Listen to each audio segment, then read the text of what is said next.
Bem-vindos ao Lab Fora.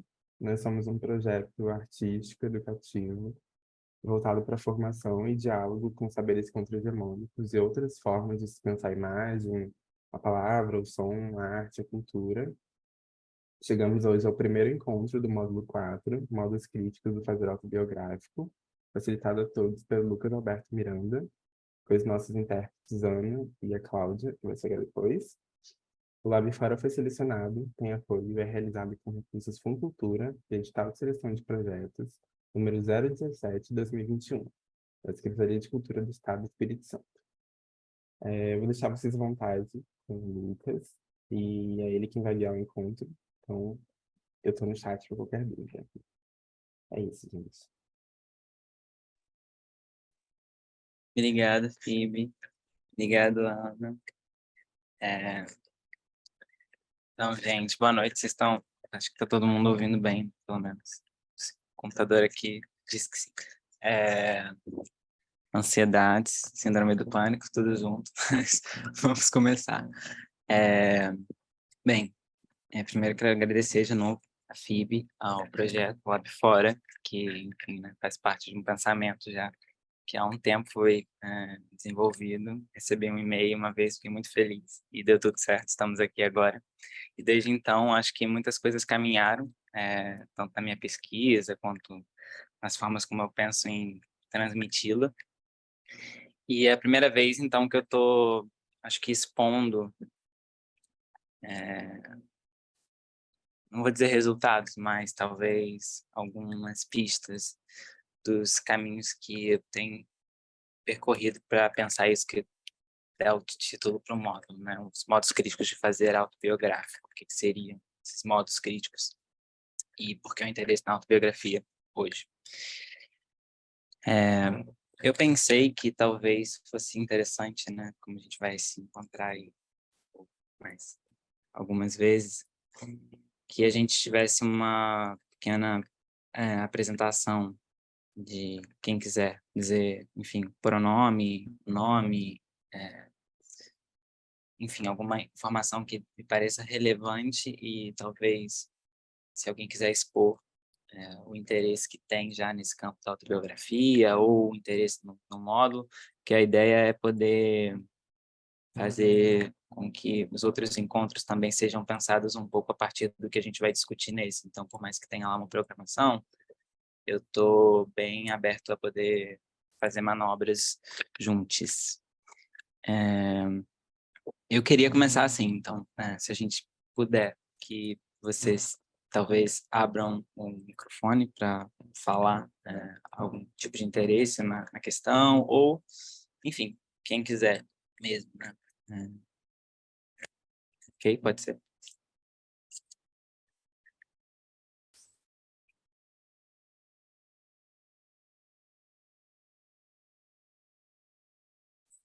Ou não?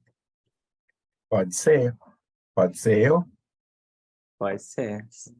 Oi, eu sou o Deison. Eu sou doutorando na UERJ. Cheguei aqui no Rio tem poucos meses. Cheguei no final de março. Eu estou trabalhando com autobiografia já tem um tempo. Morei em Goiás desde 2013. E em Goiás eu descobri um grupo de pesquisa chamado NUPA. E pelo sorriso você conhece, né, Lucas? E eu vi a programação aqui da oficina pelo Facebook, até de uma colega do NUPA. E a NUPA é o Núcleo de Práticas Artísticas Autobiográficas. E, e aí, no meu mestrado, eu acabei trabalhando um pouco uma questão de automitologia e autobiografia, e acabei descobrindo a autoficção no estudo. Me apaixonei por esse processo de criar alguém a partir de mim mesmo, e tô nesse jogo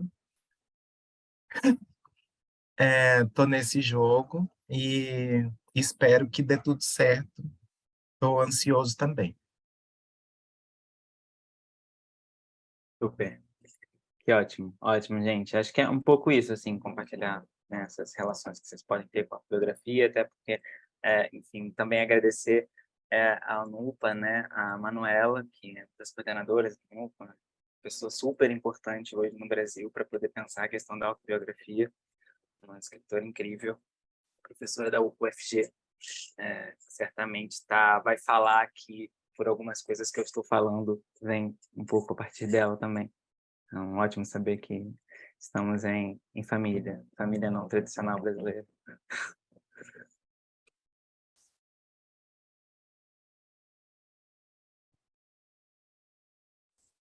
Alguém quer compartilhar alguma coisa a mais? A gente já podemos já ir para abrir o banquete. Oi, boa noite. Desculpa pelo atraso. Boa noite. A gente está agora só meio que fazendo uma rodada inicial de apresentações, mas como também a gente tem uma coisa de um tempo limitado, eu estou pensando se a gente não pode, aos poucos e talvez, trazendo essas apresentações enquanto vocês fazem as interrupções e pensam algumas coisas juntos. Eu acho que é super importante, eu falo muito rápido, tem 1000 slides, 1000 vídeos, a ideia é mostrar um milhão de coisas. Isso não significa que não é para vocês interromperem, pelo contrário, a ideia é poder criar uma coisa mais de conversa e debate mesmo. Então, acho que a gente pode fechar assim.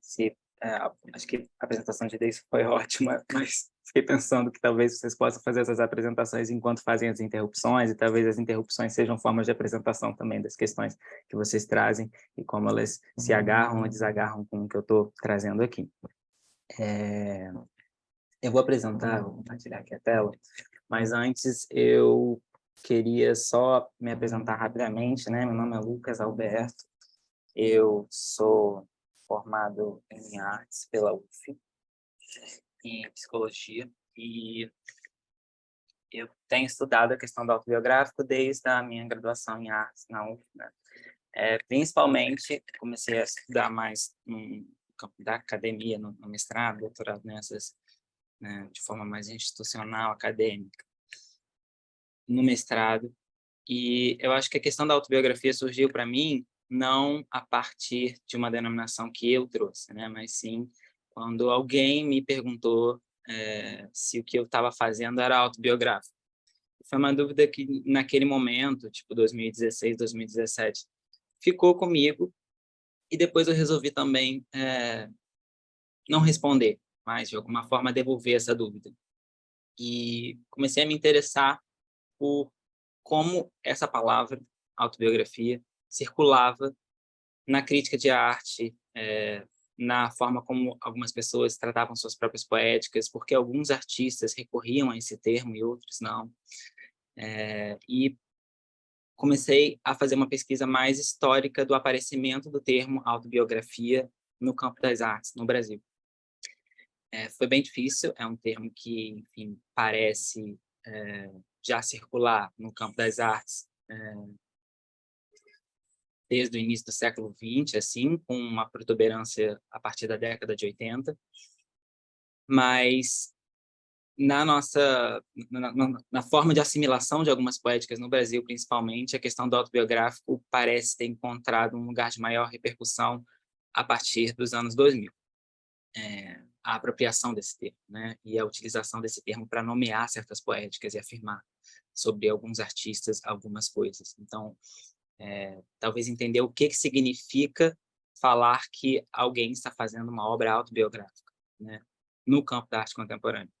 A ideia era tentar pensar criticamente, ou seja, como que a apropriação que a arte contemporânea, ou enfim, que alguns críticos, algumas críticas, alguns artistas faziam desse termo, não apenas pegava esse conceito de autobiografia e aplicava ele ao que existe, né? Aplicava ele de forma idêntica, como ele já foi conceituado, como ele já foi pensado, mas para falar de um trabalho, por exemplo, como uma instalação ou com um conjunto de trabalhos de um artista, de uma artista. E sim que quando a gente falava de autobiografia, na verdade, a gente estava tentando operar uma visão diferencial desse termo. Então, como que, na apropriação que o campo da arte faz da questão da autobiografia, o que entra em jogo é uma redefinição do autobiográfico, fazendo falar a partir de outros sentidos que não aqueles aos quais ele foi vinculado. E aí tem toda uma história da vinculação da questão da autobiografia a um tipo de subjetividade, uma subjetividade burguesa, a um processo de produção e construção de memória dos heróis nacionais, a autobiografia, os distintos gêneros literários considerados autobiográficos. Aí você tem uma série, né? As memórias, as confissões, os diários, as correspondências, por muitas vezes estiveram associados na cultura ocidental, e assim, estou fazendo generalizações porque é impossível fazer uma pesquisa muito detida de como que isso foi trazido em cada país, né? Mas, de algum modo, né, os gêneros de produção literária considerados autobiográficos são citados enquanto participantes no processo de formação civilizatória, né, e de corroboração de uma visão sobre o sujeito e sobre a subjetividade. Então, eles tiveram fins políticos, fins, né, também de, em alguma medida, formulação ética de como uma existência deve ser levada à frente, como uma emoção deve ser sentida, ou como uma vida pode ser concatenada de um modo coerente, a ponto de dela construir essa narrativa que tem um início, meio e fim, e que se justifica. Enfim, a autobiografia, ela encontra no campo literário distintas formas de transformação. Certamente, hoje em dia, a gente tem modos críticos no campo da literatura que reinventaram a forma de apresentação pessoal e criação de autorreferência, para a gente tentar entender como que numa estrutura autobiográfica a gente faz funcionar um caminho de produção de si, que não seja esse instituído lá pelas estruturas autobiográficas ocidentais de uma Europa, né, que vai produzir um processo de civilização pautado na sacralização da intimidade e em outros processos de, né, construção de um tipo de subjetividade que a gente sabe bem, que a gente vai falar um pouco aqui.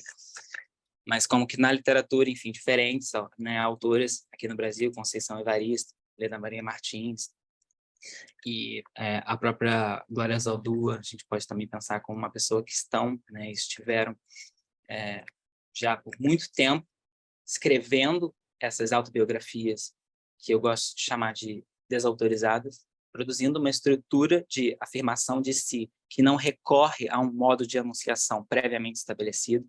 Então, não se trata de aprender a falar a língua, né, do outro, ou não se trata de fazer a minha vida se adequar ao molde de uma estrutura narrativa que já está convencionada enquanto a ideal para se relatar uma vida. Se trata de defender, inventar, construir uma outra estrutura que faça falar essa outra forma de produção de si. Então, na literatura tem diversas pessoas, né, principalmente mulheres do sul global, produziram diferentes formas de produção de autobiografias desautorizadas, né, de modos de construção dessa afirmação de si que não se dá nessa via hegemônica. E estou falando isso porque eu não vou entrar nesse âmbito, mas ele é muito importante. Em nenhum momento eu vou falar sobre isso, porque a ideia é poder pensar isso no campo da arte contemporânea. Pensar não que a arte contemporânea inventa novos modos de fazer autobiográfico, mas sim que ela vai se utilizar de modos que eram correntes, mas que foram descredibilizados. Formas de apresentação de si, de construção de laço social que estiveram já presentes na formação cultural brasileira, mas que foram negligenciados, óbvio, por um processo, né, epistemicida. Então, essa pesquisa dos modos críticos de fazer autobiográfico tem a ver com como que a autobiografia é apropriada de uma forma crítica no campo da arte contemporânea, não mais para poder seguir o modelo da subjetividade burguesa ou de um tipo de subjetividade ocidental, europeia, que se instala em um dispositivo estrutural literário dos gêneros literários autobiográficos. E acho que uma coisa muito importante também que aparecia nessa pesquisa era que, pela primeira vez, a ideia de autobiografia vinha a ser vinculada a coisas como objetos, né, ou performances, ou, enfim, o autobiográfico ele deixa de adjetivar suportes da textualidade escrita para poder ser pensado enquanto algo que opera nas coisas. Então, dizer sobre um objeto que este é autobiográfico, de alguma forma, também né, envolve um aparecimento, né, desses seres disponíveis com os quais a gente testa a subjetividade e que fazem parte, fazem falar a vida, né? Existem coisas que participam da construção dessa vida e da produção disso que a gente chama de eu, e elas ativamente estão construindo, né? Elas não são apenas passivas. Então, há no campo da autobiografia pensada dentro da arte contemporânea esse gesto de deslocamento também, que vai espalhar um pouco os modos de adjetivação do autobiográfico, de inclusão de outros suportes enquanto participantes integrantes da construção subjetiva, né? Enfim, chegamos então mais ou menos nessa área dos modos de produção autobiográficos que se dão numa via crítica, e eu decidi fazer o curso dessa forma, né, fazer esse módulo dessa forma, apresentando 4 conceitos-chave para nomear esses modos críticos de fazer autobiográfico, porque depois de um tempo eu comecei a perceber que simplesmente falar essas coisas não trazia um modo realmente de incorporação desse gesto, né? Fazer teoria, ou escrever, ou pensar, não implicava transmitir um gesto que eu acho que estava sendo colocado em jogo quando a gente pensa na produção do autobiográfico na contemporaneidade. É muito mais sobre pensar como que uma proposta de produção crítica da autobiografia é transmitida, como que a gente faz circular o autobiográfico de modo crítico, do que entender sobre o autobiográfico de forma crítica. Então, esses gestos, eles são como provocações mesmo, eles são conceitos, gestos, na verdade, que devem funcionar como verbos, para a gente poder pensar como eles podem operar práticas diárias de produção crítica de autobiografia.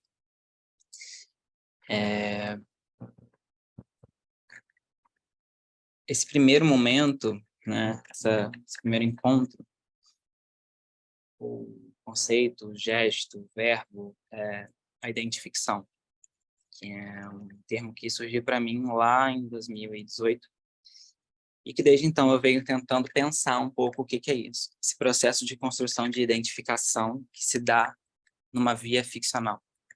E, basicamente, eu tenho dito sobre a identificação nesse sentido, né? Um modo de se identificar com algo que ainda não existe. A necessidade de construir aderência com coisas que atualmente não são aquelas ditas existentes de forma frontal, validadas por algum tipo de regime de produção de significado, etc., né? Coisas que ainda não encontram dentro da nossa cadeia significativa, dentro das figuras, das representações que circulam, né, de forma mais abrangente, encontrar modos de se identificar com isso que não é uma imagem frontal, com isso que existe de uma forma ainda evasiva, que existe de uma forma crítica, que não se estabelece como uma imagem bem situada. Então, poder pensar operações de identificação que não se façam através desse espelhamento, através dessa aderência que a noção do processo de identificação propõe, mas sim conseguir se identificar com uma coisa que ainda é insabida ou com alguma coisa que está apta a ser transformada, está apta a ser modificada. E uma coisa que ainda não existe nesse sentido também, né? De que poder estar relacionado a coisas que não se sabem quais são. E por isso fazer então de si um pouco fazer em si, né, e fazer de si uma parte desse movimento de construção do que não existe ainda, né, desse mundo por vir. E, enfim, foi um bem resumo mesmo, porque ainda estou um pouco confuso, ainda está meio nervoso, mas aos poucos a gente vai calibrando. Vou começar a apresentação e peço que, se der algum problema, a gente possa conversar e vocês possam interromper, porque talvez eu não fique mais olhando a tela às vezes, tá? Se alguém quiser fazer algum comentário, por favor, interrompam e sintam-se assim, totalmente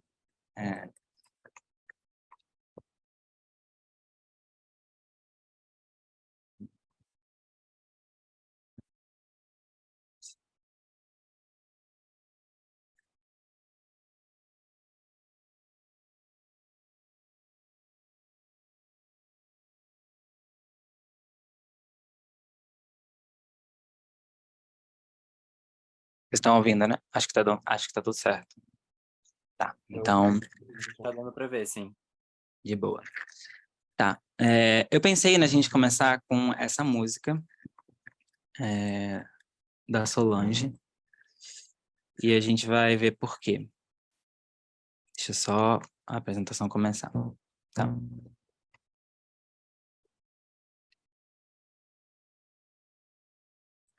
A Solange Knowles é uma cantora norte-americana, né? Irmã da Beyoncé, que tem uma música que eu achei, né, necessário para a gente começar, né? Esse processo de construção desse álbum da Solange, ela fala algumas coisas sobre como que esse álbum representa um processo de recolhimento, assim, de várias imagens que ela viveu, realmente. Assim. E ela fala sobre passar por diferentes estados dos Estados Unidos e por diferentes regiões, diferentes casas em que ela viveu, e produzir nesse álbum um pouco como uma imagem dessa retomada, uma imagem dessa história, de alguma forma. Mas não recorrendo a uma representação ou a contar, né, como que foi a sua infância ou coisas desse tipo. É muito mais sobre como que o álbum fala sobre um processo de relação com essas memórias, ou relação com a imagem, relação com a ideia de pertencimento. Enfim, é bem abstrata essa relação, né?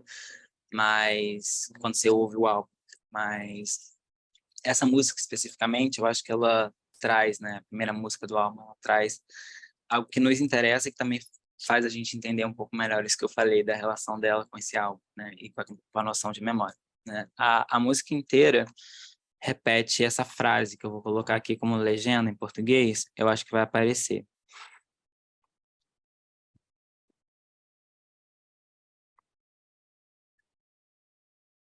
Eu vi coisas, eu imaginei. É a frase que vai ficar, de alguma forma, sendo repetida. Ou vi coisas que imaginei, né? Eu também, quando eu coloquei a legenda, vi que é possível que essa tradução seja... Né? E acho que a gente pode falar sobre essas duas, até mesmo dessa diferença. Vi coisas que imaginei, ou vi coisas e imaginei. Saw things I imagine. I saw things I imagine.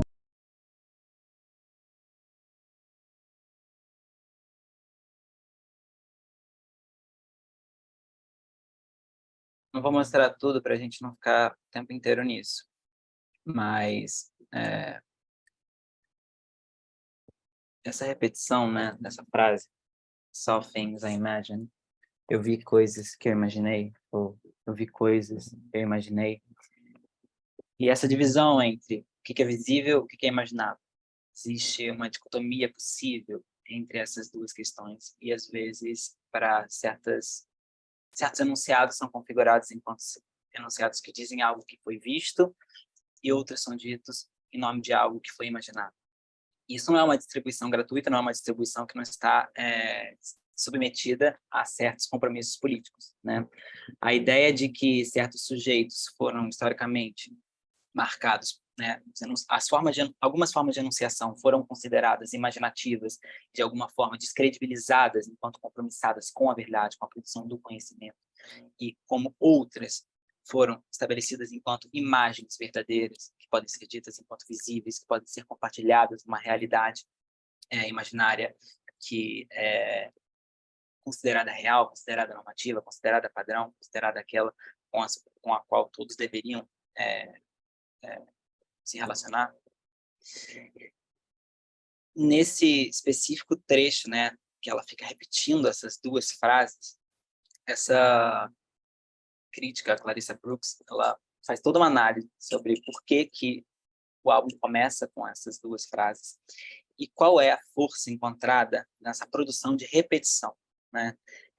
A repetição dessa frase, coisas que eu imaginei em diferentes posicionamentos vocais e entonações, estabelece o que Vanessa Taylor chama de base necessária para destacar poder da imaginação. Esse é o texto é um texto que a Clarissa Brooks é referenciada junto com a Vanessa Taylor. Da mesma forma, a Clarissa Brooks escreve que Solange os torna tangíveis. Ela imagina as coisas. Essa ideia de que algo que se repete, e se repete, e se repete, e se repete, ganha espessura a ponto de chancelar ou de intimar isso enquanto real, parece uma operação que está em jogo quando a Solange constrói todo esse imaginário e diz isso também é real, né? Isso funciona, isso opera. Há esse modo de percepção do mundo, ou outros modos de percepção do mundo, que foram ditos enquanto imaginários, foram ditos enquanto não verdadeiros, e que eles também acontecem. Eles acontecem, eles disputam a realidade, e eles produzem subjetividade. Então, eu quis começar com isso, porque toda a questão da identificação remete à noção de identificação, que, por sua vez, remete à questão da imaginação e da questão da ficção. E como essa relação que a gente tem com o imaginar e com a imaginação passa, não a gente, né, mas assim, como que uma forma de pensamento, uma forma de construção epistemológica, pela qual um processo de colonização se instaura e faz efeito até hoje diferentes formas de produção na cultura, né, essa noção de imaginação que circula, ou que é transmitida por esse gesto colonial epistemológico associado a certas produções europeias, refere-se à noção de imaginação, muitas vezes, como um simples registro de reprodução de uma realidade. Então, a imaginação ela pode até ter um papel criativo, ela pode até unir signos que, na realidade, não aparecem unidos. Ela pode até ter um campo de jogabilidade com certos representações, mas ela não cria nada novo. Ela não tem a possibilidade de ferir a realidade com algo que seja tão real quanto a realidade. Ela está sempre desprovida de uma espessura de comprovação. E isso, de alguma forma, faz com que a gente pense todo um registro de produção de epistemicídio, né, e a noção de como que alguns sujeitos foram entendidos enquanto sujeitos de saber e outros sujeitos não entendidos enquanto sujeitos de saber. E muitas vezes pela forma como imaginar se estabelece para certas culturas.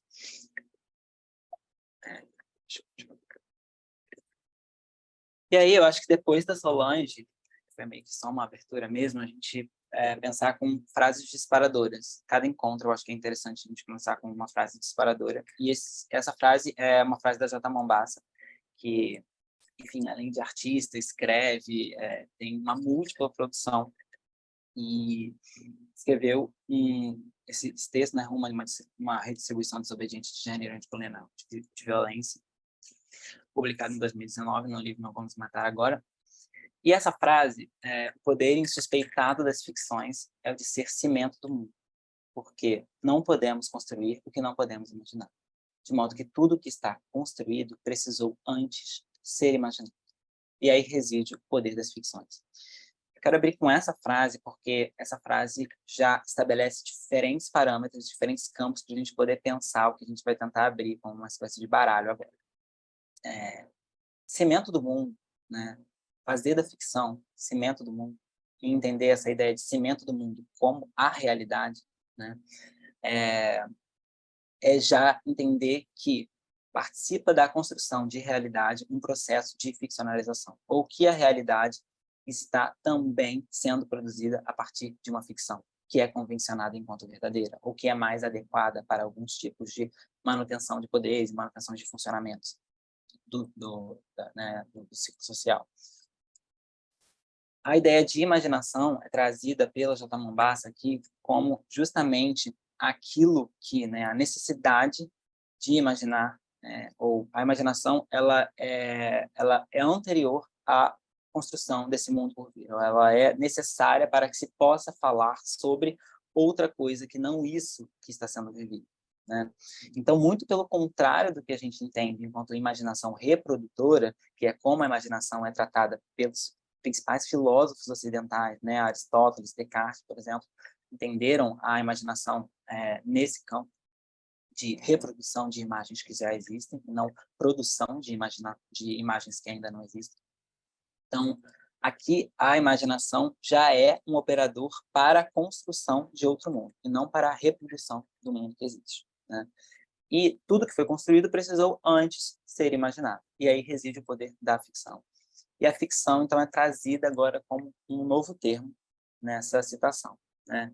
Ou seja, imaginação e ficção não são as mesmas coisas, como muitas vezes esses termos foram aproximados para poder entender que imaginação é mentira ou imaginação tem menos credibilidade, mas a imaginação é trazida pela Mombassa como um processo de construção, né? Um processo de produção, e a ficção como algo que pode colaborar numa forma de esse processo se dirigir, né? Então, se o imaginar é um processo, se imaginar é um caminho, né?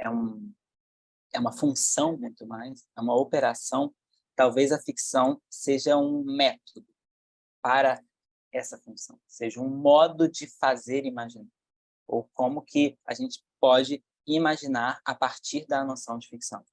Então, a ficção empresta à imaginação um poder, que é esse poder de irrupção, esse poder de criação, esse poder de não reprodução do que já existe. E essas três palavras que aparecem de diferentes formas aqui na J. Mombassa, cimento do mundo, que eu estou tentando pensar como realidade, como isso que de alguma forma dá chão para o que a gente vai compartilhar enquanto comum, e imaginação e ficção são três termos mais do que necessários para poder abrir essa palavra, né, esse gesto da identificação. E aí eu fiz um mapinha aqui que é bem confuso, mas a ideia é um pouco essa, assim, que a gente possa frequentar a ideia de identificação, mas sem chegar a uma resolução sobre o que é isso, né, e pensar que tem várias coisas em aberto, que realmente está bem aberto. Tá, não, tem isso aqui, né? É porque eu não estou vendo os slides que vão falar do mapa, né? A J. Mombassa depois, um pouco à frente no texto, vai falar que a decolonização é uma luta pelo fim do mundo, né? Pelo fim de um mundo, fim do mundo como o conhecemos, como nos foi dado a conhecer. E aí a gente faz o link entre o poder das ficções na operação da imaginação como um poder destinado a uma luta pelo fim do mundo, né? Ou seja, trata-se de construir esse outro mundo, mas também de dar fim a um mundo que já existe. Então, tem uma via dupla de operação, né? Como que a gente imagina essa outra coisa que está por vir, que já é sentida, já é falada, ou que já existe, mas é negligenciada, e como que a gente se desvincula de processos de produção de imagem, de construção de imaginação, que já estão estabelecidos e servem à reprodução do que já está consagrado. Ou seja, nunca é um processo único de pensar e construir novas referências, novas representações, mas também entender que não bastam que existam as imagens, outras para nós nos relacionarmos com elas, porque existe um processo de luto, né, dessas identificações aos quais fomos estabelecidos, aos quais fomos relacionados, sem mesmo perceber muitas vezes, e como que isso envolve sair de um lugar, né, para poder se relacionar com o outro. Então, esses dois momentos também vão ser pensados aqui. A imaginação, sim, como uma criação, uma produção de outras formas de imaginar e uma outra forma de produção de imagens, mas como que isso não exclui um processo de desmembramento, que eu tenho chamado de um processo de luto mesmo, em relação às relações que nós temos e as formas como nós somos cúmplices de um processo de reprodução do mundo que já existe, né? A Mombassa fala, fazer da imaginação não uma via para o recentramento do homem e reestruturação do poder universalizador, mas uma força decolonial que libere o mundo das armadilhas para acabar. Então, se apropriar da imaginação como uma função, tem um lugar na construção desse mundo por vir, que vai, a partir da ficção, poder ser utilizada de forma crítica. Então, a imaginação com a ficção para poder se desvencilhar do uso clássico que a imaginação tem de reproduzir e de jogar com a cadeia de representações que já existem, com signos que já estão compartilhados. E aí, para finalizar essa parte de citações, a Conceição Evaristo. Alô? Oi. Só um minutinho. Você consegue olhar o chat? Rapidinho? Ai, consigo. Calma aí. Ops. Chat.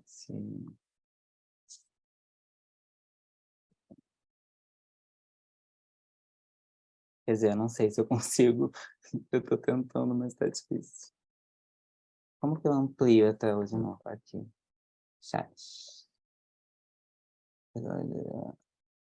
Aham. Tá. A gente vai só fazer uma pausa rapidinho e a gente continua também. E acho que a gente pode voltar, né, Fih? Deu tudo certo? Tudo certo. Vamos lá. Tá. Então, essa última citação da Conceição Evaristo, numa entrevista que ela deu em 2018 para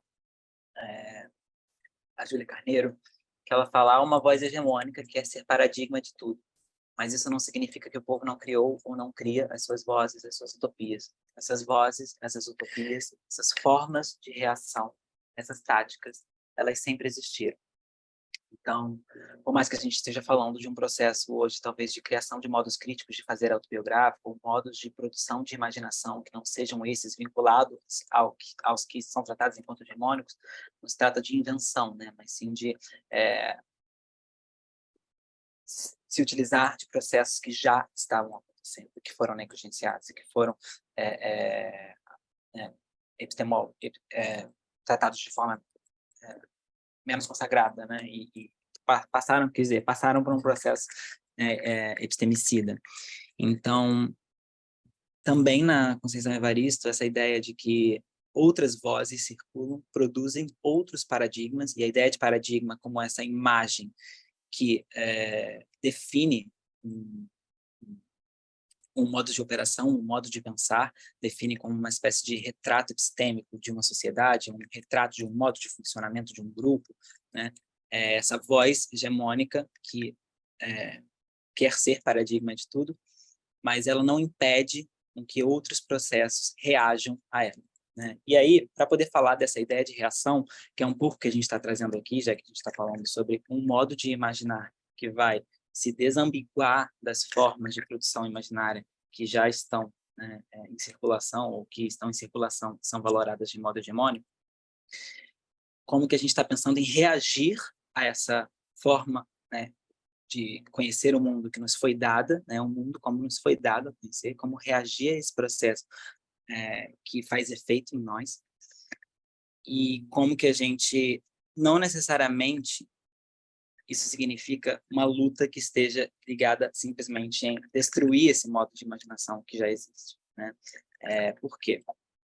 Porque nesse mapa aqui, que é um mapa bem também abstrato para poder pensar esses três termos e como eles podem se relacionar de diferentes formas, imaginação, ficção e realidade, se a gente acompanha uma cadeia que se dá, por exemplo, na ideia da imaginação como reprodução, a imaginação como isso que está associado a uma memória que já foi feita, uma imagem que já foi vista, algo que já foi concretizado, e eu posso agora no presente retomar essa imagem e associá-la a outra imagem, ou formar uma imagem com distintas imagens que já existiram, né? Ou seja, eu tenho uma jogabilidade, eu tenho um campo de produção ali com a imaginação, mas ela está sempre vinculada a isso que já está estabelecido. Ela sempre faz referência às representações que já são vigentes. Então, essa imaginação como reprodução tem a ver com, né, vocês veem o cursor? Eu não sei se vocês veem o cursor, mas essa palavra, ótimo. A imaginação, né, e essa linha que sai da imaginação e vai para a realidade. E aqui como um processo de estratificação, como um processo de que modos de imaginação ou modos de construir imagens passam por um local de estratificação no sentido de construção de diferença, de construção de coisas que são colocadas em cima e outras que são colocadas embaixo, de desníveis que vão estabelecer que tipos de imaginários constroem e compõem a realidade e que tipos de imaginários são estabelecidos enquanto ficcionais. E nessa separação entre o que se torna ficcional e o que se torna realidade, é como se tivesse uma espécie de reverberação que opera ali nessa distinção a partir desses regimes de reconhecimento, né, em que imagens que são autorizadas a circular da forma como sempre circularam, ou imagens que são autorizadas a circular enquanto não reais, imagens as quais não são validadas enquanto reais o suficiente para serem sedimentadas, por exemplo, enquanto verdades que vão construir a memória de um grupo, por exemplo, ou que vão ser documentais, ou que vão poder ser estabelecidas enquanto registros oficiais. Então, esse processo das imagens que vão ser reconhecidas, né, estratificadas num processo de entendimento enquanto modos de imaginar que produzem a realidade, que estão de acordo com o que é real, nesse processo em que essas imagens vão sendo produzidas e essas imagens vão sendo estabelecidas e relacionadas umas às outras, forma um arquivo de imagens que a gente diz são imagens reais, são imagens que descrevem a realidade tal qual ela é de verdade, a sedimentação, né, uma espécie de sedimentação, algo vai se acumulando. Essas imagens se repetem, se repetem, se repetem, elas ganham uma espessura de realidade e se tornam ali, na sedimentação do passado, uma memória, ou se torna uma imagem que pode ser memorada. E essa memória é justamente o que vai ser o lastro para a imaginação. Então, assim, não tem lado de fora. A imaginação fica repetindo uma memória que já está comprometida com um tipo de pensamento sobre o que é a realidade, um tipo de chancela e reconhecimento sobre o que é uma imagem legítima, um tipo de estratificação que diz esse modo de imaginar está comprometido com o conceito de verdade. Esse tipo de imaginar não é ilusional, ficcional, coisas desse tipo. Já a imaginação criadora, que é a proposta, né, de poder sair da imaginação como reprodução para pensar a imaginação como criação, ela vai na via da ficção, mas não para poder pensar, então imaginar e ficcionar é a mesma coisa. Não, mas imaginar ficcionando, imaginar comprometendo a imaginação com um processo de ficção, de ficcionalização, envolve criar ou trabalhar com denominadores que não estão já estabelecidos já nas suas posições já estabelecido, ou seja, podemos trabalhar com imagens, com pensamentos, conceitos que não estão, né, correndo, ou que não são reconhecidos enquanto aqueles autorizados a falar a verdade sobre uma coisa. E esse registro da imaginação enquanto comprometida com a ficção é o processo que não vai reproduzir, vai sim produzir, né? Produzir outra vez a realidade. E por isso eu coloquei esse sinal de diferença, né? Porque a imaginação foi muitas vezes associada enquanto a ficção, no sentido de que é uma mentira. A ficção é uma mentira. A ficção ela está sempre relacionada a uma noção de verdade. Então, a ficção enquanto mentira, por quê? Porque ela não constitui aquilo que a espelha, que é a verdade, né? Como pensar a ficção desassociada da ideia de mentira? Ou como pensar a ficção como um processo que não está falando sobre o que não é real? Né? A ficção não está necessariamente fazendo referência e tendo que prestar contas à realidade.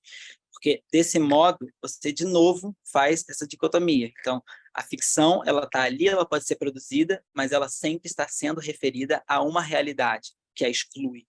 Né? Não é sobre isso. É sobre, de algum modo, poder pensar o registro da ficção desvencilhado da noção de verdade, ou descomprometido com não ser a realidade que está sendo chancelada. E aí a gente vai ver como isso, né? Esse símbolo de diferença, então, para poder sair desse campo em que imaginação, mentira e ficção são a mesma coisa, esse símbolo de derivação, né, para pensar que a imaginação, né, a ficção e a realidade derivam de um processo imaginativo, derivam de um processo de construção, sedimentação, estabelecimento, né, de imagens que são compartilhadas entre um grupo. E a gente está falando de um conceito de imagem muito amplo, assim, né? Imagem no sentido de como imaginar, como ver, como estabelecer uma relação espacial com algo, por exemplo, isso participa da noção de imaginação, né? Então, como a gente pode pensar que a realidade e a ficção derivam de um processo de imaginação. Em algum momento, uma forma de imaginar é eleita enquanto aquela que melhor funciona para poder operar uma realidade, ou algumas realidades que são chanceladas enquanto verdadeiras, né? Ou chanceladas enquanto aquelas com as quais a gente vai entender a ideia de normalidade, com as quais a gente vai entender os processos de subjetivação hegemônicos e padronizáveis, etc. E essa ideia, esse símbolo aqui, como símbolo de repetição na música, né?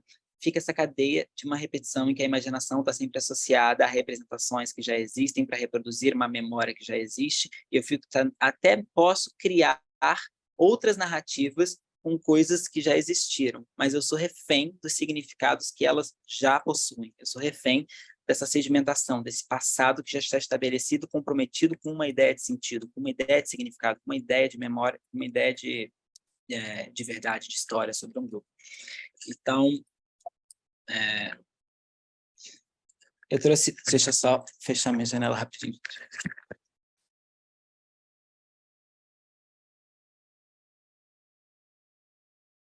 A Estela do Patrocínio, que é essa poeta que viveu a sua vida inteira praticamente manicomializada, e na Juliana Moreira, né, que é uma colônia que existe aqui no Rio de Janeiro, em Jacarepaguá. E a Estela do Patrocínio, ela tinha um processo que foi denominado falatório, e esse falatório da Estela consistia em, basicamente, um ato de enunciação que se fazia ali dentro da colônia, e que em algum momento algumas figuras, como a Mônica Alvim, que era uma estagiária da colônia Juliana Moreira, do campo da psicologia, começa a gravar, né, em um gravador, essas falas da Estela. E acho que, não vou lembrar o ano certinho, a Viviane Mosé, ela vai pegar essas gravações e vai escrever um livro, né, Mundo dos Bichos e dos Animais, é o meu nome, que transcreve o falatório da Estela. E hoje em dia, enfim, a gente tem pesquisadoras como a Sara Ramos, que faz toda uma crítica a esse processo, né, de transformar aquela fala, aquele ato de enunciação, em uma escrita que tem um formato específico de poesia, como se, de algum modo, a credibilidade ao que estava sendo falado precisasse ser ganhada não pelo que está sendo, não pelaquela materialidade com que a Estela escolheu produzir, né, com a qual ela escolheu trabalhar aquelas palavras, já que ela tinha um caderno também, e ela não anotava aquelas coisas que ela falava. Então, a fala era um recurso ali, não é como se a Estela não fosse capaz de escrever aquelas coisas, mas, de algum modo, isso tudo é transformado em poesia, no sentido de poesia escrita, e comprometido com um encadeamento que fica mais a critério da Viviane Mosé e das decisões editoriais do que da própria Estela ou do falatório que estava em jogo, né? E a Estela do Patrocínio, ela tem diversas falas durante essas gravações que ajudam a gente a entender um pouco essa noção de imaginação como reprodução, ou de forma da imaginação como um processo, como uma função, como uma modalidade de construção da realidade. Eu não trouxe os áudios, porque a gente vai falar no próximo encontro a partir dos áudios, mas eu trouxe as descrições que a Sara Ramos fez na dissertação de mestrado dela, que está disponível pelo portal da Unila, e depois eu vou colocar o link para vocês. E também os áudios estão disponibilizados através da pesquisa da Sara Ramos. Essas duas frases, né, ou trechos que a Estela traz, são super importantes, e eu vou ler para a gente poder dar continuidade. Não sei o que tem aqui dentro, não sei o que tem aqui dentro, não sei o que tem aqui dentro, não sei o que tem aqui dentro, não sei o que tem aqui dentro. Eu sei que tem olho, mas olho para fazer enxergar como? Quem bota para enxergar? Se não sou eu que boto para enxergar. Eu acho que é ninguém, enxerga sozinho. Ele se enxerga sozinho. Estou enxergando agora você, enxergando o palácio, enxergando o mundo, enxergando a casa, enxergando mesas, cadeiras, enxergando paredes, cercando o chão, cercando o teto, enxergando papelões.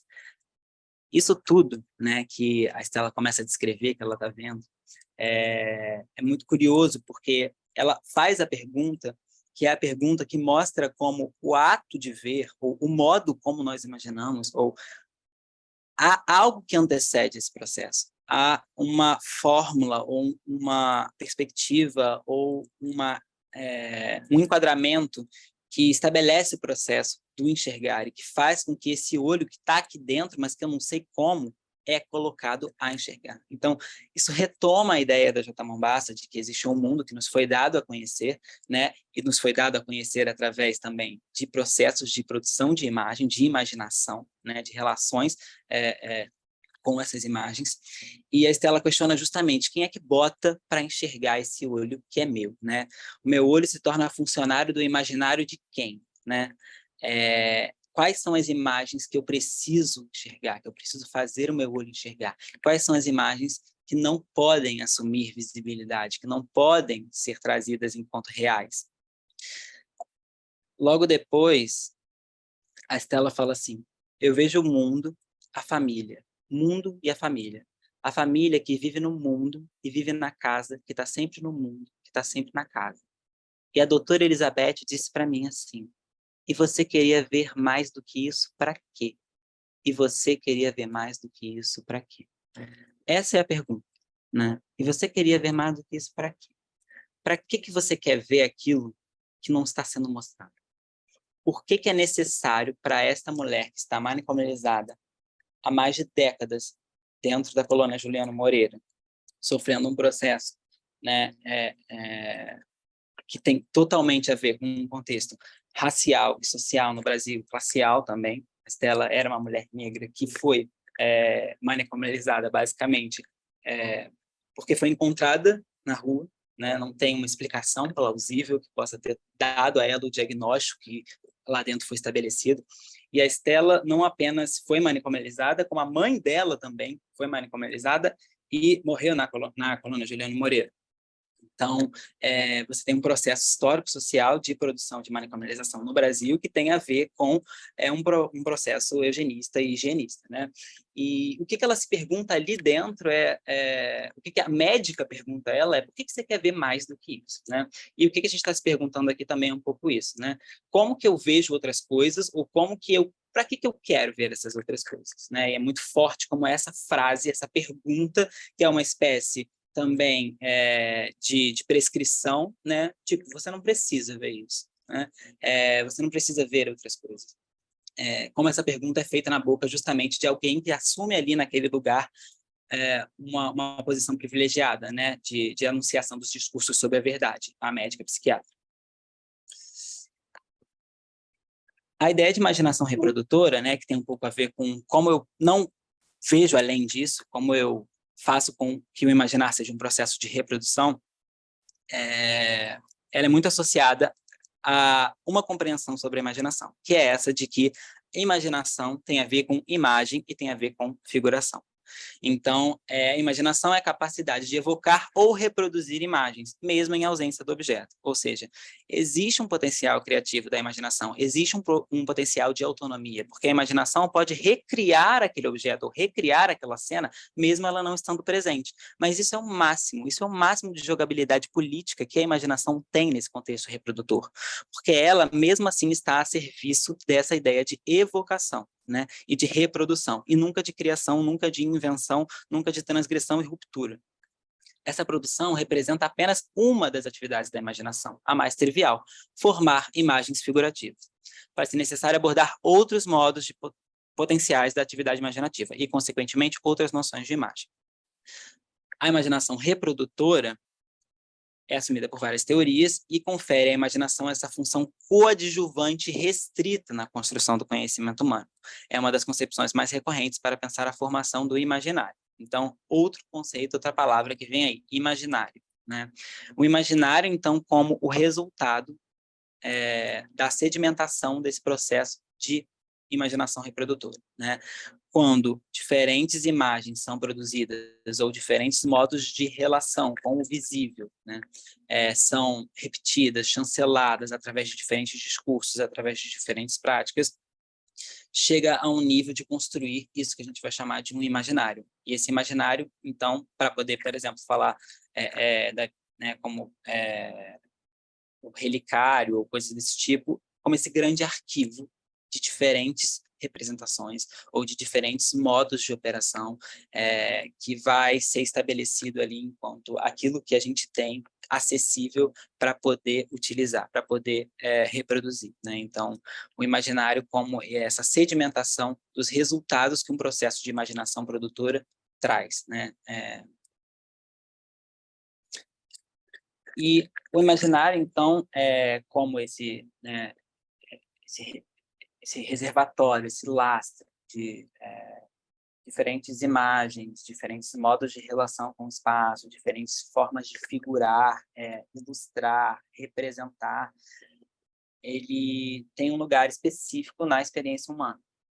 E para poder entender um pouco a ideia de imaginário, sem necessariamente vinculá-lo à produção de uma imagem, o imaginário tem a ver com imagem, eu queria recorrer a dois produtos aqui. Um é um código de bom tom, que é um primeiro manual de etiqueta que chega no Brasil em 1845, e que diz o seguinte: quando ofereceres a mão a uma senhora, ou seja, para dançar ou em qualquer outra ocasião, nunca oferecerás a palma da mão, mas as costas, porque a da senhora não deve assentar na sua, mas repousar sobre ela. Ou seja, esse mínimo detalhe, ele já está coreografado, né? Esse texto serve para dizer como você deve imaginar essa cena que você vai realizar no futuro. Se você for a um baile ou se você for cumprimentar uma mulher, você deve fazê-lo desta forma com a sua mão. E existe um jeito que a sua mão deve ser posicionada. Isso não é aleatório, isso não é arbitrário. Tem uma explicação, né? Que a mão dela deve repousar sobre a mão dele. E esse gesto diz alguma coisa, né? Como que você coloca uma coisa sobre a outra? Como que você estabelece um gesto de relação com uma outra pessoa que está cartografado nos seus mínimos detalhes? É importante saber como que a sua mão vai chegar à mão dessa outra pessoa, e é necessário que você siga o roteiro de uma cena que já está cartografada, que já está coreografada. Então, o imaginário não necessariamente tem a ver com criar uma imagem, mas como ensaiar um script, como construir uma cena, como dar alicerce para como um roteiro vai ser produzido, como uma forma de relação vai se estabelecer através da imagem. Muito mais do que apenas uma imagem, né, como vai ser produzida uma imagem, como que uma imagem necessariamente implica uma forma de se relacionar imageticamente com o outro, como se relacionar com esse espaço, como se relacionar com o outro a partir de denominadores imagéticos, a partir de como você coloca uma mão sobre a outra. E aí, esse quadro, Kiss in the Ring, que é essa ciranda, Kiss in the Ring é esse termo utilizado para poder se referir às brincadeiras de roda e às brincadeiras de ciranda. E esse quadro que, ao mesmo tempo, parece uma brincadeira de criança e, ao mesmo tempo, parece um ritual, né? E por que eu trouxe a ciranda? Porque a ciranda deriva da palavra zarand, que é uma palavra árabe. Eu vou confirmar essa informação, porque depois eu fiquei na dúvida se era sânscrito ou árabe. Uma das etimologias possíveis, tem uma concorrência de duas etimologias, e deriva dessa palavra, em uma das etimologias, que seria peneira, né? E essa brincadeira que estabelece como que os corpos se dispõem no espaço, e a partir de algumas frases, um corpo vai para o meio dessa cena e fala algumas coisas, e aí é avaliado e beija ou não beija a pessoa, e vai saindo dessa roda ao mesmo tempo, né? Isso também envolve um processo de produção de imaginação. Isso também está ali na jogabilidade, na nossa relação com a imagem, como a imagem estabelece os parâmetros da cena, os parâmetros de como a gente vai se posicionar no espaço. Então, mesmo nessas brincadeiras mais banais ou coisas mais simples, processos de reprodução de uma forma de relação com a imagem estão estabelecidas também, ou formas de posicionamento na imagem, de reprodução da imagem, estão sendo também transmitidos. E aí, Kiss in the Ring, curiosamente, é esse termo para essa brincadeira de ciranda, que tem distintas formações. Aí tem toda essa pesquisa sobre como, em diferentes lugares, essa mesma brincadeira assumia roteiros diferentes. Em alguns, o menino tinha que ir para o meio da roda, outra menina tinha que ir para o meio da roda. Em algum momento, havia um beijo ou não havia um beijo, 3 pessoas saíam, 4 pessoas saíam. Então, como diferentes grupos, através desses mesmos de gestos muito similares podem produzir formas de relação distintas. Como tem aí uma operação imaginária, que é um pouco sobre como que se estabelece essa dança, ou como se coreografam esses corpos no espaço. E Kiss in the Ring é, ao mesmo tempo, essa palavra para ciranda, e é também o termo que se usa para poder falar sobre quando você vai encontrar um rei, ou quando você vai encontrar o papa. É adequado que você beije o anel, né? Então, ao mesmo tempo que essa ciranda tem a ver com essa forma de orientação dos corpos no espaço, e alguma brincadeira reproduz ou constrói ali, mesmo que de forma muito trivial, uma relação com o imaginário, essa brincadeira tem o mesmo nome de um tipo de prescrição comportamental frente a certas autoridades. Então, estou tentando fazer uma associação para a gente ver como que as relações do imaginário, as formalizações de cenas e relações com o outro passam por esses denominadores que envolvem o modo como a gente imagina, o modo como a gente vive cenas, a partir da forma como a gente imagina essas cenas também. E aí, eu trouxe 3 formas de a gente abordar o imaginário, que eu acho que podem ser importantes para a gente poder fazer esse pulo para a identificação, que pode ser essa ideia do lexical arquivístico, ou seja, como que o imaginário ele é constituído por diferentes formas já estabelecidas, ou com imagens que já estão recorrentes, ou que já estão circulando, e que a gente vai até elas e se utiliza delas para poder falar aquilo, para poder colocar em cena algum gesto. Então, como a gente vai utilizar, né, de modo a o imaginário se formular enquanto um arquivo, em que certas representações são constantes, outras não são constantes, algumas são de bom tom, outras não são de bom tom. O nível econômico sintático, ou seja, como certas formas de imaginar, ou como certas imagens, resultado de certas formas de imaginar, tem uma função específica, ou seja, essa imagem ela está associada a essa função, ou essa imagem deve vir depois dessa, e algumas imagens não estão associadas umas às outras, e outras imagens estão muito associadas umas às outras. Então, como certas figuras estão associadas necessariamente a certos valores morais, e como outras estão associadas a outros valores morais, e como o jogo de imagens, né, como uma imagem deve ser evocada, como que uma figura pode ser evocada ou pode ser referida, a nível estrutural, como que a gente não apenas tem um arquivo de imagens disponíveis, mas como a gente também é refém, muitas vezes, de estruturas que organizam esse arquivo e que a gente vai estar podendo falar dessas imagens a partir dessas estruturas, poder encadear essas imagens a partir de uma estrutura que não é da nossa vontade própria, né? E a ideia do semiótico sistemático, ou seja, existe um sistema que regula essa produção imaginária. O imaginário é um sistema, não é simplesmente esse arquivo. Ele funciona como um sistema que vai sendo utilizado de diferentes formas em diferentes épocas para poder constituir relações de realidade, para poder reproduzir, reafirmar certas verdades, ou para poder reproduzir o que é um bem cultural, o que não é um bem cultural, o que é um conceito, por exemplo, o conceito de belo, o conceito de feio, como que esse imaginário vai se moldando de diferentes formas através dessa ideia da semiótica, ou seja, como que esses signos são utilizados para produzir certos regimes de significação, como algo passa a significar outra coisa, ou como que a gente produz processos de significação para certas imagens que dão a elas certo sentido no grupo, né? E essa ideia semiótica, eu acho que é importante, é um pouco confusa, dá para falar muito sobre isso, mas tem essa frase no Platôs 2, do Deleuze e Guattari, que assim, quando diferentes variáveis se relacionam de determinado modo, e aí eu estou tentando pensar em como diferentes imagens se relacionam de certo modo, em certo momento, como que a gente, em certos momentos, agencia certas imagens de certa forma, ou a gente constrói imagens de certa forma, né? Por exemplo, quando você vai cumprimentar essa dama ali, né? Como você agencia a sua mão de uma forma e a mão dela deve ser agenciada de outra forma. O que eles dizem é que tem um regime de signos, né? Os agenciamentos se reúnem num regime de signos ou uma máquina semiótica, ou seja, existe uma máquina que, de algum modo, ela já une como que uma coisa deve ser reproduzida em formato de imagem, como que um tipo de comportamento deve se estabelecer imageticamente, ou como que uma cena pode se formar. E essa máquina semiótica, ou seja, como um sistema que opera e que joga com esses signos, fazendo com que eles estejam referidos eles estejam sendo utilizados mesmo para funções externas, assim, eles estão associados e vinculados a processos maiores, que têm a ver, enfim, com questões de dominação, com questões de colonização, como que essa máquina semiótica ela vai operar para poder fazer com que certas imagens se relacionem e produzam certas formas de significado e outras não, ou como um conteúdo deve ser expresso, como uma expressão deve ser evitada para se falar desse conteúdo.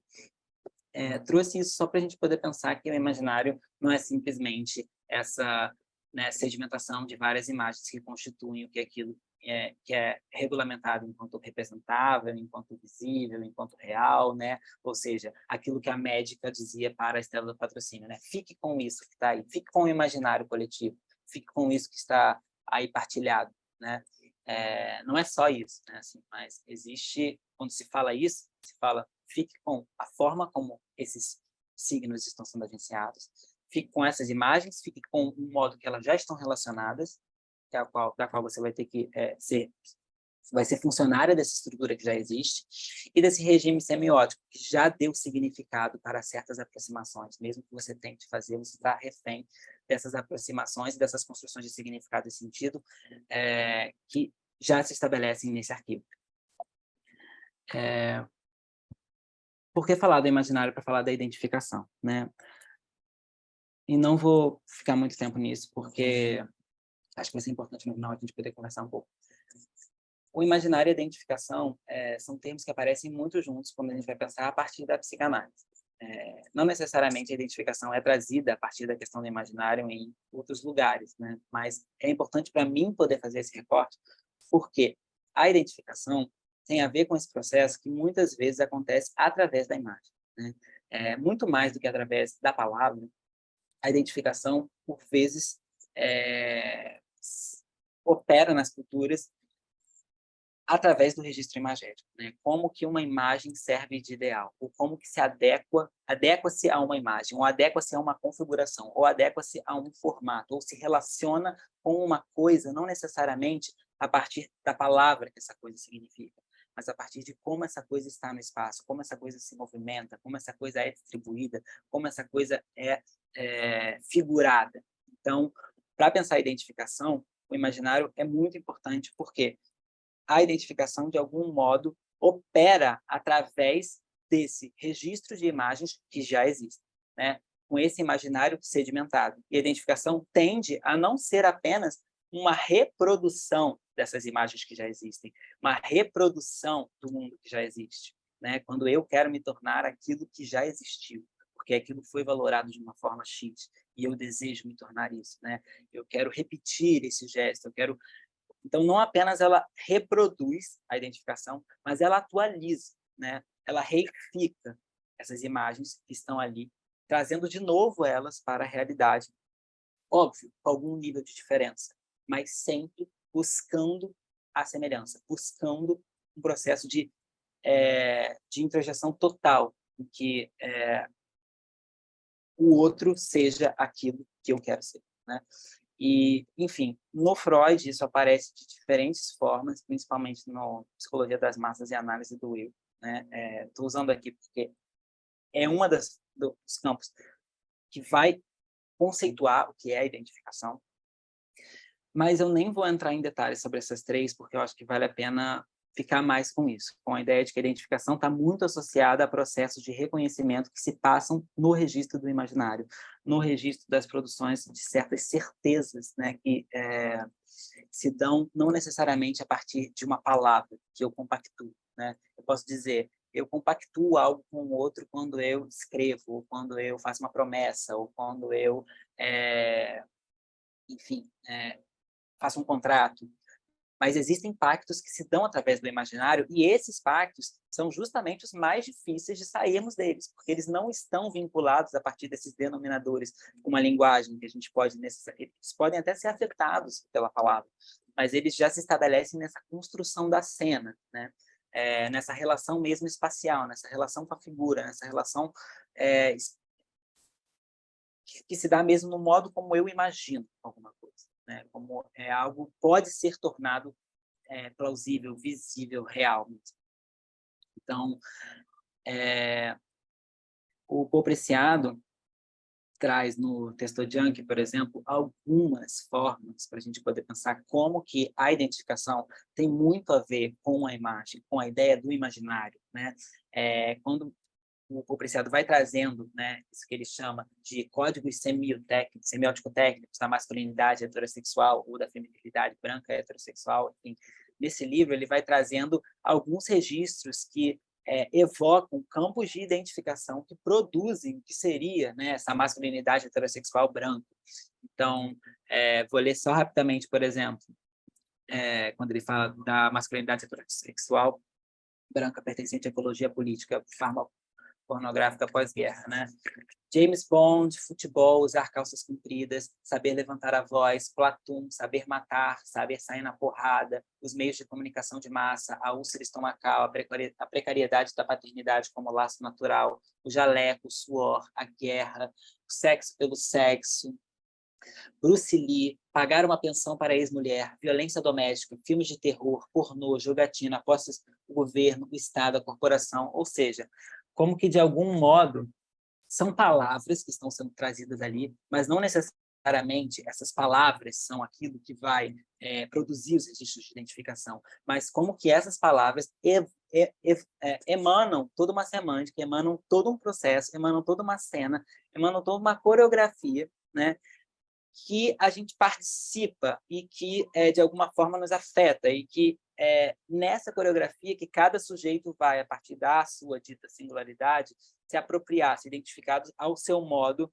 né, ao Bruce Lee, por exemplo, né, ou a Fórmula 1, e como que essas imagens elas estão relacionadas, por exemplo, aqui, né, à ideia de masculinidade, ou como outras imagens estão associadas à ideia de feminilidade, claro, heterossexual, branca, etc. Ou seja,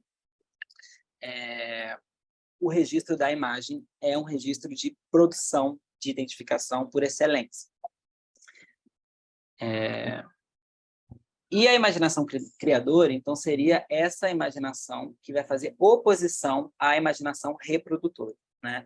Ela foi conceituada principalmente pelo Bachelard, nesse livro, chamado Novo Espírito Científico, de 1973, mas ela foi conceitualizada em termos, digamos assim, científicos, filosóficos, que ela já era praticada e produzida por muitos grupos muito antes, né? E a ideia basicamente é essa, de que a imaginação não pode ficar refém do seu conceito restritivo enquanto reprodutora para evocar memórias que já existem, porque isso é apenas o mais trivial da imaginação. Na verdade, a imaginação é uma forma de construção da realidade, né? Então, ela não se submeteria ao limite imposto pela realidade, seja ele físico ou seja ele instituído como social e histórico. E quanto mais circunstâncias de limitação são impostas à consciência, mais experiências de ampliação dessa realidade podem eclodir sob o ímpeto da imaginação criadora. E aí evoca um pouco o que a Conceição Evaristo disse, né? Por mais que o paradigma tem que ser sempre estabelecido a partir de uma voz hegemônica, isso não exclui um processo de linha de fuga que vai construir justamente utopias que não se vinculam a essa voz hegemônica, que fazem essa voz hegemônica ser nomeada, fazem essa voz hegemônica tremer, fazem essa voz hegemônica ser mais uma entre tantas outras. Aí eu trouxe alguns trabalhos que eu acho que ajudam a gente a pensar isso. A Tatiana Altberg, essa artista, professora da UERJ, que participou da residência RASP, que é a Residência Artística do Setor Público, e trabalhou com funcionários da Secretaria de Segurança do Rio, que tinham toda uma relação com o prédio da Secretaria de Segurança, que era muito cinza, e todo o discurso que circulava ali tinha a ver com as questões da segurança pública do Rio de Janeiro, e eram afetados por questões de precarização, por violência, questões de agressividade, enfim. O que ela resolve produzir na sua residência artística dentro desse espaço público é uma oficina de construção de câmeras pinhole, e que são essas câmeras que você pode fazer com uma lata e faz um furo, e você consegue fazer, a partir desse material muito básico, uma forma de registro, uma forma de imaginar, né? Estou trazendo isso porque ela poderia simplesmente pedir para as pessoas fotografarem ou dar uma câmera, mas aqui tem um processo de construir um modo de imaginar, né? As pessoas precisam levar as latas das suas casas e construir esse dispositivo de produzir imagens. E é um dispositivo que certamente não tem a mesma eficácia, se a gente for pensar a níveis mais técnicos, de uma câmera de celular, por exemplo. Mas é justamente isso que interessa, né? Construir uma forma de imaginar que esteja associada a outros compromissos. Então, essas pessoas levam as suas câmeras, começam a fotografar as suas janelas, ou deixam essas câmeras em rolo por um tempo, para que a imagem possa ser impressa, reproduzida, e essa imagem vai sendo sedimentada e construída e vai sendo compartilhada dentro do prédio, né? E essas imagens que não ali circulavam começam a circular. Mas o mais importante não é simplesmente que são outras imagens que passam a circular, mas um outro modo de se relacionar com a imagem é estabelecido, né? E um outro processo de construção de imagem, no qual eu não sou sujeito passivo, mas sim eu boto esse olho para funcionar. Eu pego essa câmera e eu estabeleço qual lugar em que ela vai ficar, por exemplo, né? Que é uma câmera de lado. A Alice Miceli faz esse trabalho que tenta registrar o que é invisível, e ela faz a partir de todo um processo com radiação e negativos de câmeras, uma forma de enviar esses dispositivos fotográficos para Chernobyl para que eles pudessem registrar justamente as regiões que estavam totalmente contaminadas. Então, ela tenta criar um dispositivo que vai registrar aquilo que não pode ser visto a olho nu, mas que está ali presente, né? Também tem uma operação de trabalho de um modo de imaginar que opere a partir de outros interesses, que registre outras coisas, não aquelas que já estão estabelecidas enquanto o que um olho deve ver, ou quais são as qualidades da imagem que devem ser estabelecidas quando a gente pensa em tirar uma foto. A língua ignota é uma língua que uma abadesa no século XII inventa, que é uma língua desconhecida, e a Ursula Le Guin fala dessa língua como Isso, a língua ignota surge no livro da Ursula Le Guin, que é The Carrier Bag Fiction Theory, essa teoria da ficção pela cesta, né? A cesta como ficção, que vou terminar com isso, justamente. Antes dela introduzir essa teoria dela da ficção e da questão da cesta, ela traz também essa operação que tem a ver um pouco com produzir uma forma de imaginar que não seja já estabelecida, que é através dessa língua chamada língua ignota, que é uma língua desconhecida, que foi instituída por uma abadesa no século XII para um motivo que ninguém sabe qual é. E ela constrói essa língua desconhecida para fazer uma coisa que não se sabe. Ou seja, talvez para poder falar sobre aquilo que não existe, ou falar sobre aquilo que ainda não está estabelecido, seja necessário construir essa língua do desconhecido também.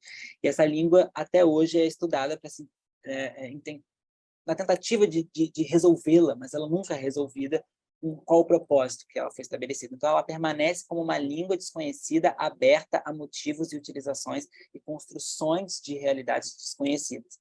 E aí a Audre Lorde fala dessa língua justamente como uma possibilidade da gente pensar aquilo que não tem nome e nem tem forma, isso que está para nascer, mas que já é sentido. Então, isso que se sente, mas precisa ser produzido a partir de uma outra estrutura, que não é essa que está vigente. Esse trabalho do Yuri Firmeza, que inventa que um artista muito famoso japonês vai vir ao Brasil participar de uma exposição e gera todo um burburinho dentro do campo das artes. E depois descobre-se que é tudo uma grande mentira. Que, na verdade, ele fingiu que esse artista existia, e esse termo que ele usa é justamente a reprodução fonética da palavra, né, das duas palavras, artistas desconhecido em japonês. E a partir desse fingimento, a partir da apropriação desses termos, que são termos muito consagrados, um artista muito conhecido vai vir ao Brasil, e esse termo aparece aí e causa o que ele causaria, né, no seu programa já de circulação. Então, um artista muito importante, então há uma mobilização toda do cenário, e quando se descobre que isso é uma mentira, né, o trabalho é revelado, e se mostra que isso que é ficcional não deixa de afetar e de produzir dentro da realidade compartilhada e de manejar os denominadores e os circuitos que estão comprometidos em manter a realidade. Ou seja, esses circuitos, essas formas de reprodução do que já existe, elas podem sim ser apropriadas pelo um gesto ficcional e podem sim ser mobilizadas a partir dele, né? E esse ato de fingir, né, tem a ver, então, com uma possibilidade de fazer aquilo que já existe, falar outra coisa, ser outra coisa. Trazendo aqui diferentes experimentações no campo das artes que puderam pensar uma forma de imaginar descomprometida com os serviços que a imaginação esteve para reproduzir, né? E esse ato de fingir não é apenas uma ideia de fake it, né? Mas de fingir e se comprometer com uma mentira, mas sim pensar que fingir é fazer, né? Então, se a gente tem a máxima da RuPaul, né? You need to fake it till you make it. Você tem que fingir até você fazer, mas, na verdade, fingir é fazer, de alguma forma, né? E é apresentado enquanto tão real aqui, porque o ficcional, a realidade também é ficcional, ou seja, os denominadores que operam na ficção também operam na realidade, né? E podem afetar a realidade. Trabalhos do Randolph Lamonnier, que produz essas profecias, em que esses estandartes trazem realidades a serem consagradas, né? Manchetes jornalísticas, digamos assim, que falam de uma realidade por vir. É um trabalho bem conhecido. E trabalho da Nídia Aranha, por exemplo, que vai pensar essa dieta hormonal específica voltada ao incentivo da lactação em um organismo travesti e o monitoramento dessas operações para entender como que certos regimes de significação, ou certos significantes, por exemplo, ou certas imagens do que é uma lactação, de que corpos vão produzir leite, quais corpos não vão produzir leite, ele é, de alguma forma, colocado de cabeça para baixo, ele é questionado na sua certeza, na sua estabilidade, ao essa figura conseguir produzir, né, conseguir não reproduzir, né, mas conseguir trazer um modo de funcionamento, um modo de pensar certos corpos, não a partir dos representantes que já estão a eles vinculados, né, e sim poder construir outras formas de associação de certas formas de imagem, de certas representações, que coloquem em dúvida essas outras que já estão certificadas. Eu sei que a gente só tem mais pouquíssimos minutos, então eu vou fechar, né? Acho que a gente pode... Não vou falar, então, sobre a teoria da bolsa de ficção, mas a gente pode ler, eu posso colocar depois, para a gente ler depois, e é muito importante, porque uma das formas também de pensar um modo de imaginar isso que não existe é a partir da literatura de antecipação, né? Que são essas formas de escrita que se utilizam da ficção não para os fins da ficção científica já estabelecida, e que são, né, classicamente, figuras masculinas que vão disputar o espaço e conquistar, e, né, fazer uma visita uma neocolonização, um projeto imperial, né, extraterrestre, mas sim utilizar outras estruturas, que outros cenários que não esses sejam trazidos enquanto passíveis a serem imaginados a partir desses livros, né? E não são apenas formas de imaginar, mas sim de antecipar, ou seja, de preparar esse mundo por vir, dando a ele já lá se imaginar. E para finalizar, então, finalizar deixando em aberto, né? Por que identificação? Porque se a identificação é um processo que está associado às relações do imaginário já estabelecidas, a esse conjunto que já é vigente, né? Como que a gente pode pensar um modo de se identificar com isso que ainda não existe? Ou se identificar com essas imagens que vão ser produzidas por outros registros de imaginação, né? Outros modos de produção de imaginação. Como que eu posso me identificar ou me relacionar ou desejar ser aquilo que ainda não existe, aquilo que não se estabelece enquanto algo com significado, né, ou com uma representação, ou que já foi valorado, que já está cartografado. É um processo que não tem uma resposta, né, mas que é uma espécie de gesto que tenta sempre se inscrever, né, frente àquilo que já está pronto, como que eu construo um modo de me relacionar com isso que ainda não está estabelecido, ou seja, como que eu faço do processo de identificação um processo comprometido com a imaginação criadora, né? E, ou seja, com a ficção, porque a imaginação criadora depende da ficção, né? Ela é um programa que é operado a partir da noção de ficção. E, por fim, assim, quem quiser ver depois desse vídeo, é um vídeo do Ali Salomão, que se chama Na Esfera da Produção de Si Mesmo, e É uma forma de pensar um pouco tudo isso também, a partir da poética do Elis Salomão, que é um poeta brasileiro, e que declama, né? Que fala, basicamente. Tem todo um jogo de ritmo e entonação importante nesse escrito. E tem 6 minutos, então a gente não vai conseguir ver, mas tem um pouco a ver com esse processo de pensar o identificacional, como se tornar naquilo que ainda não sou, né? Tenho fome de me tornar naquilo que ainda não sou, que não sou, né? E mais do que responder, o que é importante é permanecer com fome, né? Permanecer com fome de poder se identificar com aquilo que ainda não existe. E eu acho que é isso, né? Sabia que ia ser muito pouco tempo, eu acabei colocando 1000 coisas, mas não quero também que a gente fique preso aqui. Como que eu paro de compartilhar? Eu acho que é isso, não sei se Phoebe se a gente fala alguma coisa, eu acho que também a gente tem que fechar por agora, né? Porque sim, vou compartilhar os slides, que está sem referência, vou colocar referência, vou colocar no grupo. E a gente pode talvez conversar um pouco mais sobre tudo isso no próximo encontro, no início, porque a gente tem os horários que já são combinados, como estava no e-mail, que são importantes ser respeitados. Não sei se é isso mesmo, né, Felipe? É importante. Aham. A gente passou um pouquinho, mas a gente precisa finalizar. E aí eu vou finalizar de novo, que se vocês quiserem trocar por e-mail, quiserem anotar o que vocês queriam falar agora, a gente começa o próximo encontro ouvindo vocês. É importante. Ótimo. A gente pode combinar assim, se vocês quiserem falar e mandar também por e-mail, ou começar na semana que vem, a gente pode falar. Sei que foi meio rápido, peço desculpas, vou tentar calibrar também, de acordo com o que vocês me devolverem. É isso. Obrigada, Lucas. Obrigada, Ana, Cláudia. Obrigada a todo mundo que veio.